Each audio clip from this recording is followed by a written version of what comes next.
The next question comes from a man who had deep respect for his pastor and the founder of the church. What? He had deep respect.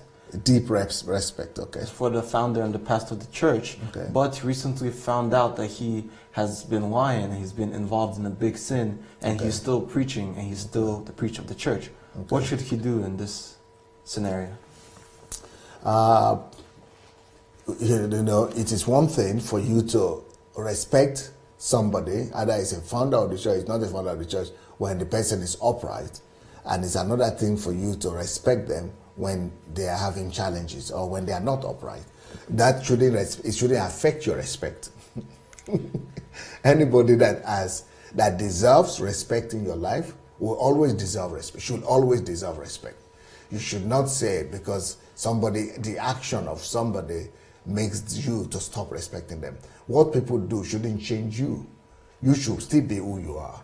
You should still be, if you are a respectful person, you should still be a respectful person. Whatever the person does in his own life or in his Christian life, it is their own problem with God. It is not your own position to judge them. If they deserve, you are the reason why you needed to respect them before. If you needed to respect them before, you still keep on respecting them after all. I mean, can you imagine that David kept on respecting Saul, even after Saul did horrible things as well. And Saul even tried to kill David, and he was not hiding it. He sent a whole army after David, and even David had the opportunity to get back at Saul and to kill Saul and to disrespect him and to violate him, but he would not do it. He kept on respecting him all the way. And when somebody else came eventually and said, you know what, I killed your enemy. I am the one who killed Saul.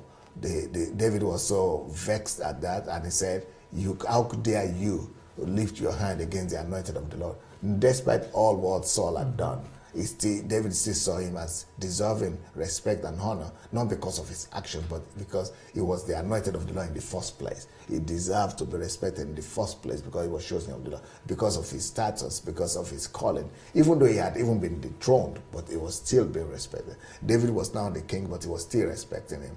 And he said, how dare you lift your hand against the anointed of the Lord? You cannot do that. And he said, so you want now, go and remove his head, go and kill that guy who claimed to lift his hand against the anointed of the Lord. So nothing a man does should change who you are. It's just that people telling me all the time, how can you still love Ukrainians? I say, because they do so much against you, and a lot of them hurt you, and accuse you of different things that are not true, and just do a lot of wrong things against you. How can you still love them? Well, my love shouldn't depend on what people do against me or for me. My love should be stable. I should love people because God said I should love people, and because that is who I am. So if that's who you are a person of love, and you still love people even despite whatever they have done for you or against you. So he's just trying to be like God, whatever happens.